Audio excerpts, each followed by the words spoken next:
Iran की missile हमलों को लेकर इजराइल में हड़कंप मचा हुआ है, तबाही मची हुई है, हाहाकार मचा हुआ है। नेतन्याहू का कोई भी डिफेंस सिस्टम फुल प्रूफ नहीं रहा, फलफला गया है। ईरान की मिसाइलें इजराइल के हर डिफेंस सिस्टम को चकमा दे रही हैं। ईरान ने ऐलान किया है कि अब वो खामेनेई की हत्या का आखिरी बदला लेने जा रहा है। ईरान ने साफ कर दिया है कि supreme leader Ayatollah Ali Khamenei का बदला हम लेकर रहेंगे। इजराइल में मिसाइल गिर रही हैं। जहां इजराइल की खुफिया एजेंसी मोसाद ईरान में एक्टिव है, वहीं ईरान के खुफिया हिटमैन इजराइल में टहल रहे हैं। ये बात नेतन्याहू को बहुत अच्छी तरह से पता है और ये जानते भी हैं, और यही वजह है कि इजराइल इस वक्त ईरान का सबसे बड़ा टारगेट बन चुका है। और भला बने ही क्यों ना, नेतन्याहू ने क्या ही किया है, लाखों लोगों को मारा। אתמול חיסלנו את הרודן חמינאי, יחד איתו חיסלנו עשרות מבכירי משטר הדיכוי.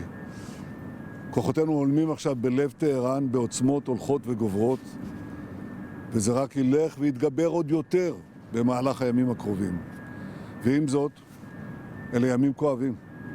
אתמול כאן בתל אביב, ועכשיו בבית שמש, איבדנו אנשים יקרים.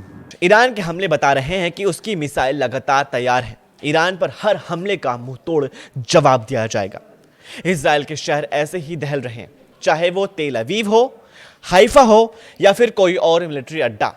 ईरान वहां ऐसी तबाही वाले हमले करता ही रहेगा, जिसकी तस्वीरें आप स्क्रीन पर देख सकते हैं। इजराइल को सबसे ज्यादा दहलाने वाली फतह मिसाइल नेतन्याहू के लिए बहुत ज्यादा बड़ी चुनौती बन चुकी है। אנחנו במערכה שבה אנחנו מביאים את כל כוחו של צה"ל, כפי שלא היה מעולם, למערכה הזאת, כדי להבטיח את קיומנו ועתידנו. אבל אנחנו מביאים למערכה הזאת גם את סיועה של ארצות הברית, את ידידי, נשיא ארצות הברית דונלד טראמפ, את צבא ארצות הברית, ושילוב הכוחות הזה מאפשר לנו לעשות את מה שאני מייחל לעשות כבר 40 שנה. להכות את משטר הטרור שוק על ירך. ये सभी मिसाइल इजराइल के खिलाफ ऑपरेशन में दागी जा रही हैं। तेल अवीव से लेकर हाइफा और अशदोद से लेकर के बेरशिबा और शिफाल जैसे छोटे शहरों पर भी इन्हीं मिसाइलों से हमले हुए हैं।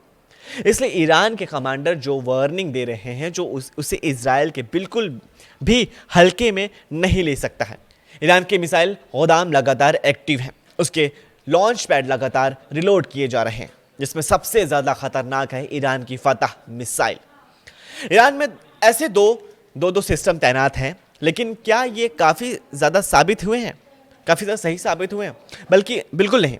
हाइफा और तेल अवीव में गिरती हुई मिसाइलें ने बताया है कि ईरान एक बार में सैकड़ों मिसाइल फायर करने की ताकत रखता है, और उनको रोकना इजराइल की बस की बात नहीं है। ना ही अमेरिका इसमें 100% कामयाब रहा है। अगले 24 घंटे में इजराइल के लिए बहुत बड़ा खतरनाक समय वक्त होने वाला है। अगर नेतन्याहू ईरान के लॉन्च पैड वाले अड्डों पर तबाह करने के नाकाम रहे, तो समझ लीजिए कि इजराइल और अमेरिका को लगातार बड़े बड़े झटके मिलने वाले हैं। ऐसे झटके जो भूकंप से भी ज़्यादा भयानक खतरनाक है।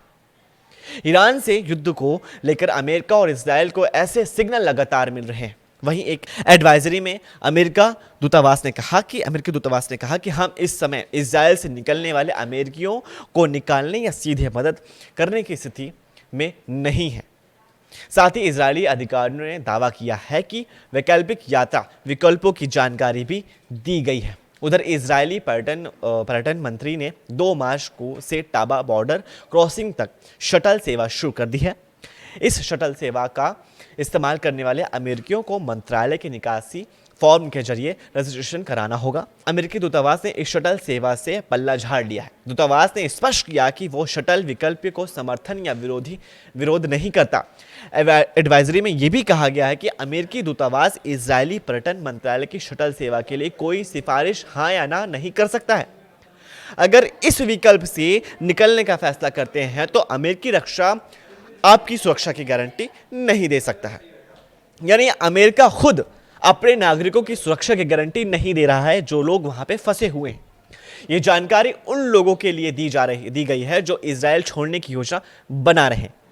वहीं अमेरिकी देश मंत्री ने अमेरिका को मध्य पूर्व यानी मिडिल ईस्ट के 14 देशों को तुरंत छोड़ने की सलाह दी है। यह सलाह अमेरिका, इजराइल की ईरान के साथ जंग के चलते दी गई है।